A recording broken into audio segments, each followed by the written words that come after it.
Hi, Earth. I am not done talking about the Treehouse Murder Trial because it is not over. I was really looking forward to the jury making a decision today, and they're not going to. But Mr. Tyrone Tucker did his closing arguments, and for a guy who's never done this before, I think he did pretty damn excellent. And he was interrupted repeatedly, and the judge has been so impatient with him.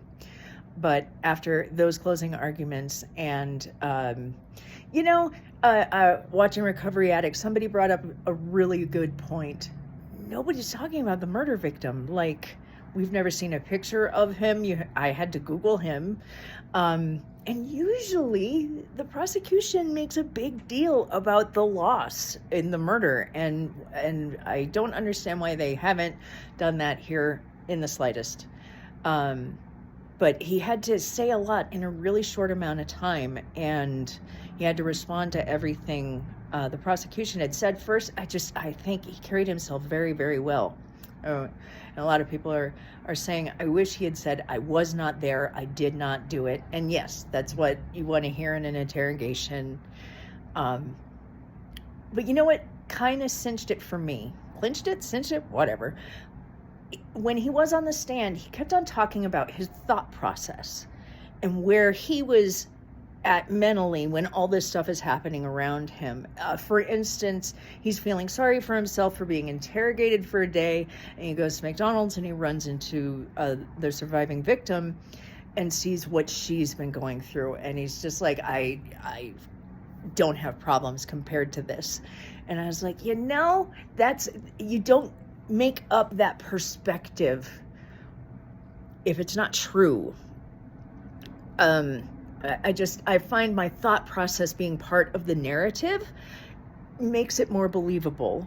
I just don't think he's lying. I really don't think he did this. And honestly, I don't think the prosecution totally thinks he did it either.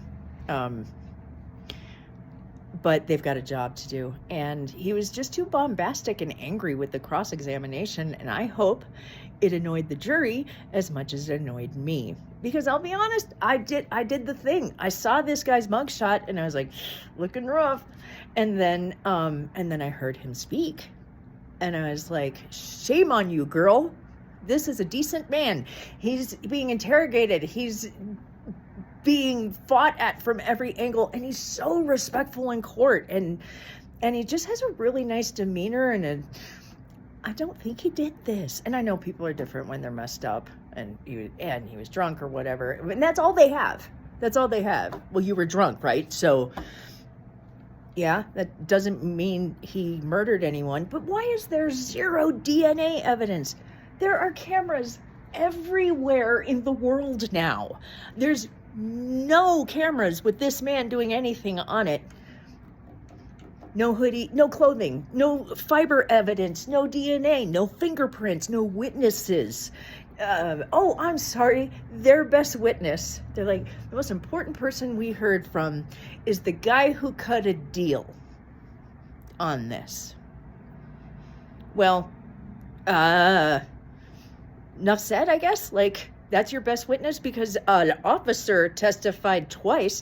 I would like to think that the law enforcement would be like some of the most trustworthy testimony, right?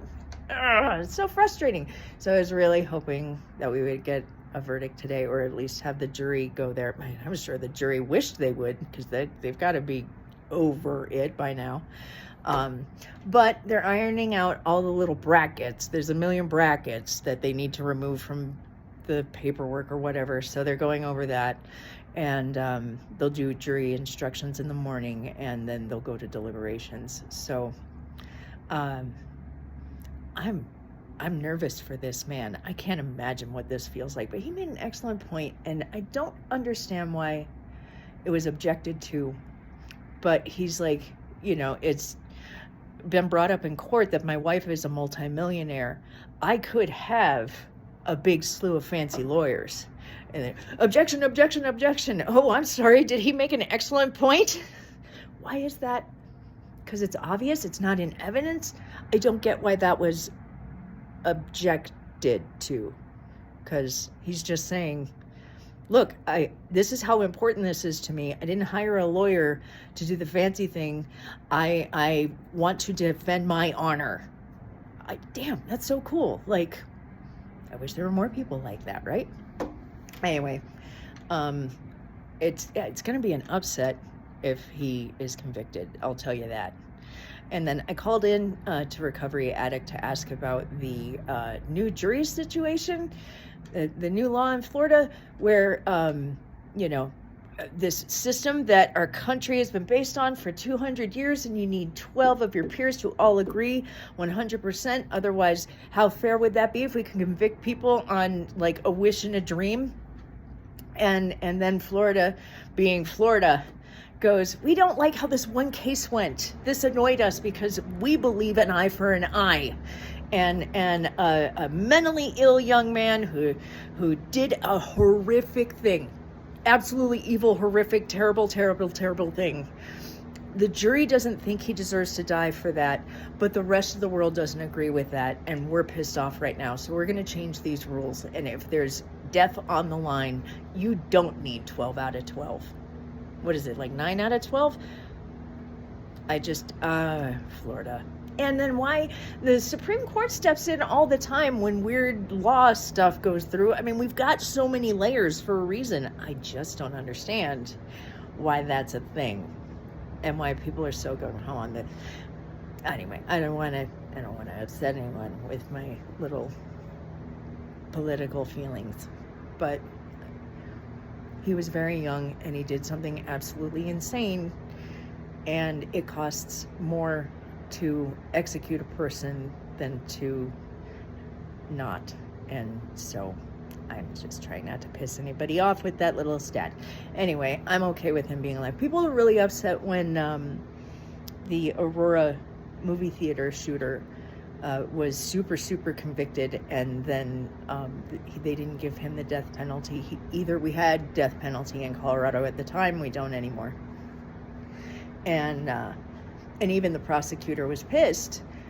And at that moment, I was just like, you know what? I'm really fine with this, because I'm surprised he didn't get off on insanity.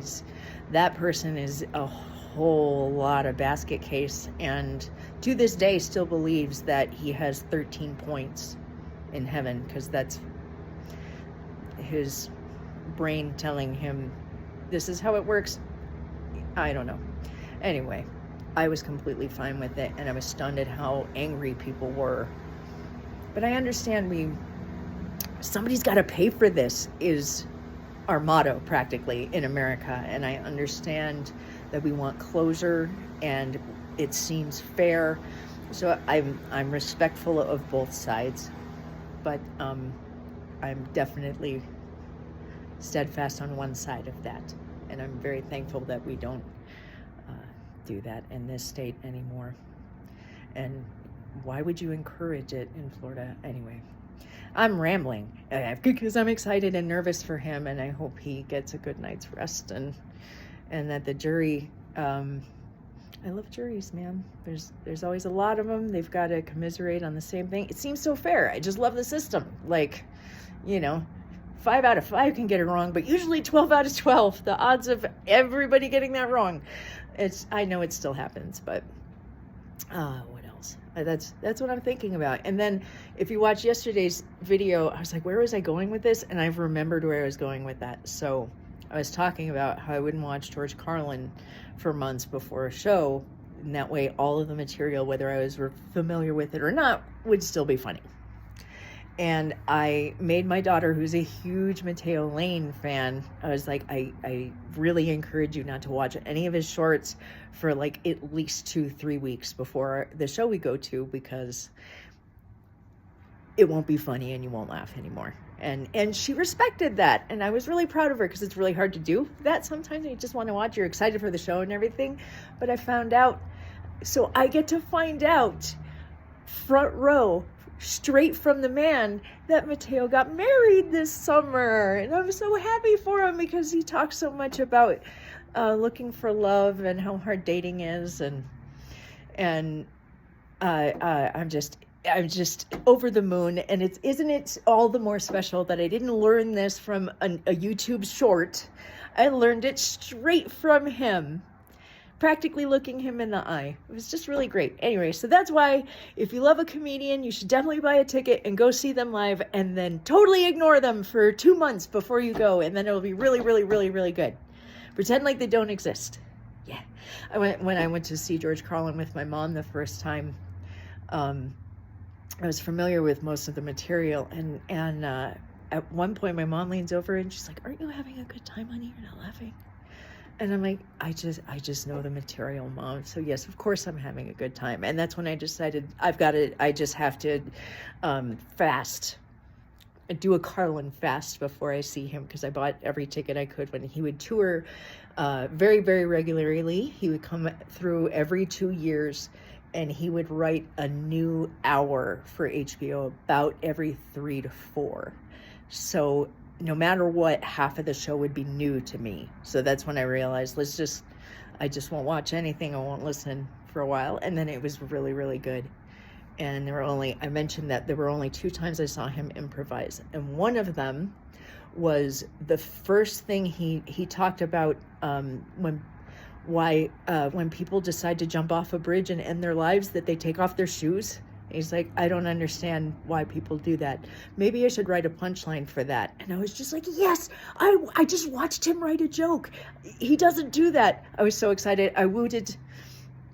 And then the second time I saw him improvise, it was the second show of the night. And Denver crowds get really drunk. I'm kind of embarrassed of Denver crowds. They get really messed up. And it might be because visitors are visiting from sea level and they're not used to the altitude, but the late show is always a shit show, and it's always the best one to go to because the comedians are usually not having it, and you'll see some of the best clapback you will ever experience. So always go to the late show of a run. So I'm at the late show, and he comes out and straight up is just like not having it, and people are already messy, and he's just like, this is not a fucking rodeo. You don't hoot and holler. I want to hear applause and laughter, and that's it. No hollering. And this woman just screams. It's like, "Wah." And he explains again, this isn't a fucking rodeo. Don't woot. And she continues to do that because now she thinks she's part of the show. And he's just like, security, get that cunt out of here. And I want the people around you to stab you. I was like, that's the greatest thing I have ever seen. I will never forget it. I miss him so much. Okay, here's one more thing. AI George Carlin, are you kidding me? Seriously, like, you can't replace him. Of all... I'm offended. And I'm the one who wants him to resurrect more than anyone. It is Kelly, Wendy, me. I miss him so goddamn much. But you can't clone him. You can't AI him. I saw Kelly talk about it, and she's just like, it has no soul. And I'm like, that's exactly it. So anyway, who the hell put that together? Tisk tisk. I do not approve. I do miss him dearly, though. And I did like the name of it. I know, I was like, since he had one, I Ain't Dead Yet is one of them, and Complaints and Grievances. And so the AI George Carlin hour, I believe, is called I'm Glad I'm Dead. And I was like, well, I do love that. That does resonate. But I don't miss him enough to watch an invented cartoon of him. So I will just continue to pine. Anyway, thank you so much for letting me vent and share and let go of my nervous energy for a tie. I can't imagine how this must feel. I can't wait for this jury. I hope it takes less than an hour for them to come back. That would be amazing. Never happens, though. It's usually like 2 hours. I think out of politeness, possibly, and this is what I would do if I were the lead person, is like, come in, take a vote. Let's not talk about anything. Hands up if he's guilty.